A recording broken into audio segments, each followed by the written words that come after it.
Karimnagar collectorate వద్ద కొద్దిసేపు ఉద్రిక్త వాతావరణం ఏర్పడింది. కాంగ్రెస్ మంత్రుల వాహనాలను ఎమ్మెల్సీ నామినేషన్ కార్యాలయంలోకి ఎలా అనుమతిస్తారంటూ ఇండిపెండెంట్ అభ్యర్థులు ఆందోళన చేపట్టారు.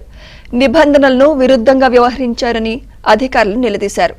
అభ్యర్థులతో పాటు నామినేషన్ కు 4 మాత్రమే అనుమతి ఉందని, కానీ మంత్రులతో పాటు చాలా మంది లోనికి వెళ్లారని ఇండిపెండెంట్ అభ్యర్థి రవీందర్ సింగ్ నిరసన తెలిపారు. నిబంధనలకు ఉల్లంఘించిన అధికారులపై చర్యలు తీసుకోవాలని వారు డిమాండ్ చేశారు.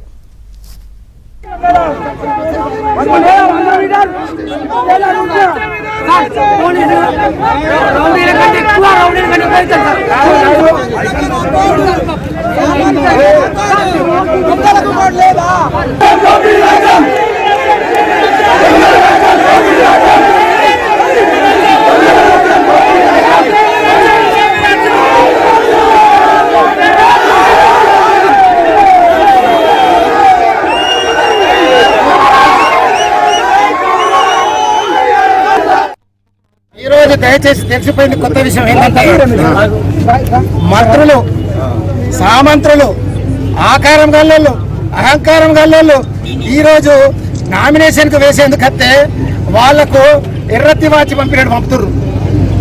సో ఏ రకంగా ఇది పూర్తిగా హారన్లు కొట్టడం, సైరన్లు కొట్టడం, అదే రకంగా వాళ్ళ మంత్రుల కాన్వాయ్లను లోపలికి పంపడం, ఇది పూర్తిగా ఎన్నికల ఉల్లంఘన కిందికేస్తుంది. మేము చాలాసార్లు మొన్నటికే చెప్తూనే ఉన్నాం, ప్రతిసారి ఎన్నికలు వాళ్ళు ఉల్లంఘిస్తున్నారు, వాళ్ళకి ఇష్టం వచ్చినట్టు చెప్తున్నారని.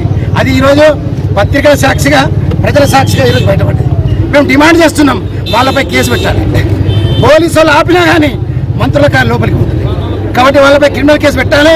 పెట్టేదాకా వదిలేదు లేదు.